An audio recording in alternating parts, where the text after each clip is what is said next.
is an S, so it's got the wee and all.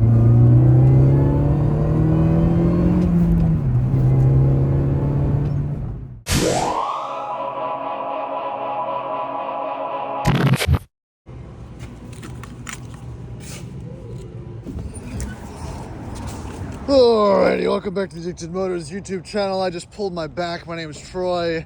We're gonna talk about Ferraris today. No, we're not. We're talking about Mini Coopers. So I've got a friend who's wanted a Mini Cooper for way too long. We told him, don't buy a Mini Cooper. Don't buy a first gen, don't buy a second gen, don't buy any of them because they're about $3,000 and they all need about $4,000 worth of engine work. And I have a theory on why, and I'll get into that. So here it is. I think this is a one owner Maryland dealership trade-in. It's got the military sticker on it. It has decent service history, all the right things. I think we picked it up for like $4,000. It's 100 and some thousand miles. It's a first gen 1.6 supercharged Mini Cooper S, which is on paper a pretty cool, cheap, fun, hot hatch. It's something that's recently been talked about in Haggerty's Cars on the Rise and everything, but they made a lot of them. They are cheap, and most of them are very broken. Again, but this is the way to do it. You have a low point of entry. This thing was, again, it was pretty cheap. It had all the right service histories. It doesn't mean it's broken. It was just unloaded off a flatbed, so let's check it out for the first time. I wrenched my back. It's not good, but I don't want to get into this. This is going to hurt. My theory on Mini Coopers is they only hold about 4 quarts of oil in that little 1.6 supercharged 4-cylinder. Per the manual, they burn about 1 quart of oil every 1,000 miles, and the oil change interval is about 5,000 miles. So if you're not paying attention to these things, and most of the owners that bought them weren't, you're going to continually oil starve this thing for the duration of its time, unless you're adding a lot of oil to it. I could be wrong, but I feel like that is, especially when it gets higher mileage, why these things, besides lack of maintenance and everything else, because it's a cheap British car, die prematurely. And again, I am not a Mini Cooper expert, so we're just going to take this on face value. Like I said, it had all the right things. It was worth taking a risk on. Department of Defense sticker, Maryland car. Didn't seem to move around a lot. Looked like it had okay paint. It's got Continental tires on it. It is an S, so it's got the wee, that fun stuff. And it just kind of looked like an honest, fun little car. And hopefully, my buddy is going to do okay on it. I mean, those tires actually look very good. It doesn't look incredibly rusty, maybe a little crusty, but not rusty. So let's check it on the inside. All right, I'm already seeing some issues, but that's the problem with these very bolstered seats is you've got bolster to have issues with. Okay, oh, my back. God. Don't have kids, people. Lifting children in and out of cars is not a good way to live your life. I'm in. Door shut, too much light. Let's check it out. Oh man, it smells interesting in here. Starts right up. Radio, BMW radio. Brake is on, you got your temp gauge, you have your little steering wheel. You've got your big speedometer. Oh man, I can't even adjust the seat. Is this the seat adjustment? Nope, I don't know. That's not going back enough. But it has 2 keys, and it doesn't have a check engine light, so pretty okay then. Headliner is sagging. You got a little bit of tape there, but look at this. Cool, interesting little features. Surprisingly, I'm 6'2". I have some headroom in this car as well. Everything is just not where you think it might be, but cup holder, definitely a daily driver, commuter type car. I'm assuming this was, it's hard to find an honest trade, and I feel like this might just kind of be that. Oh, look, was there a phone option? But you got a back seat, car seats and whatnot back there. Yeah, maybe he's onto something. This is kind of cool on the inside, especially with this kind of flat dash. Let me see if I can fit in it. I'll move around. And because it's a British car, we've got our hood pop over here. All right. See if that works. We'll see if that works.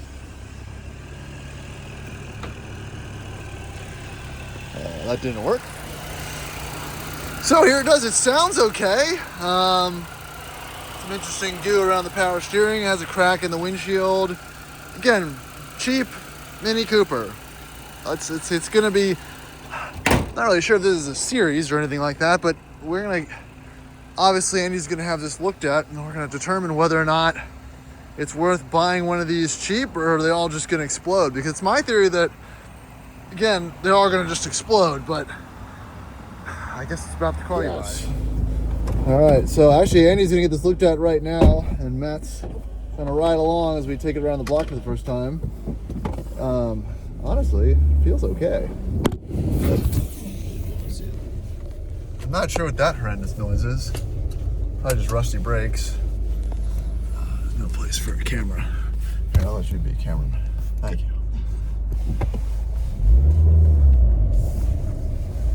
Ooh. That brake noise does not want to go away.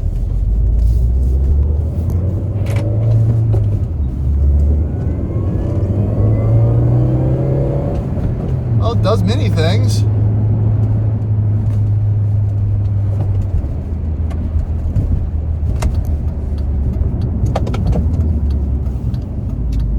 Brakes feel okay.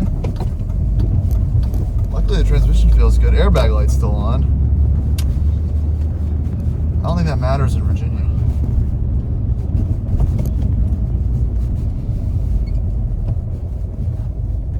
Man, definitely something. So this car was transported down here on the back of a tow truck, and not on the back of a tow truck, but being dragged by a tow truck. So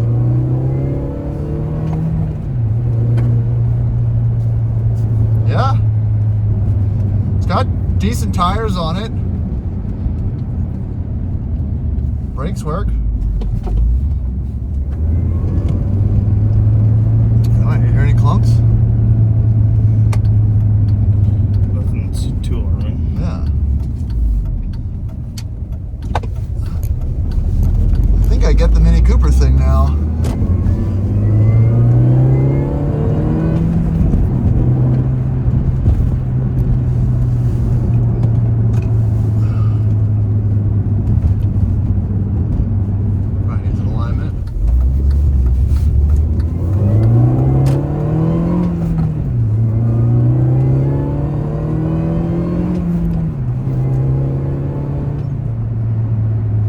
All the gears are there, so that's a good test. All right, so yeah, 124,000 miles. Again, I think this was like 3,500 bucks or something like that. One owner. It's fine so far. They're gonna put it on a lift and check it out, but should you be scared of Mini Cooper? Yes. Can you get lucky sometimes? Sure. Is this broken? I'm sure, but I don't hate it.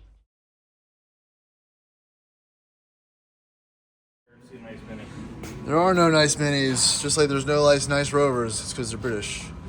Yeah, smells of oil and all fun stuff burning off.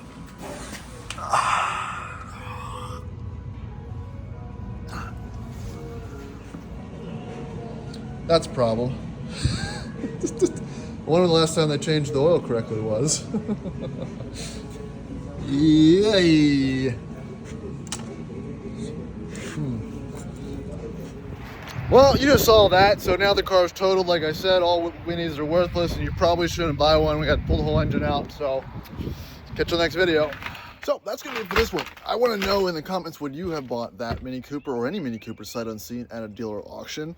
There's a lot of risk in that, and we've been doing it more and more recently. I think we just don't have the time to go out and find these cars physically like we used to with kids and all that. So the ethos behind the Rover and auction roulette there is some substance to it. So the car's at the shop, it's getting the PPI done. You just saw the oil dipstick break off. Hopefully that's not signs for additional major terminal issues.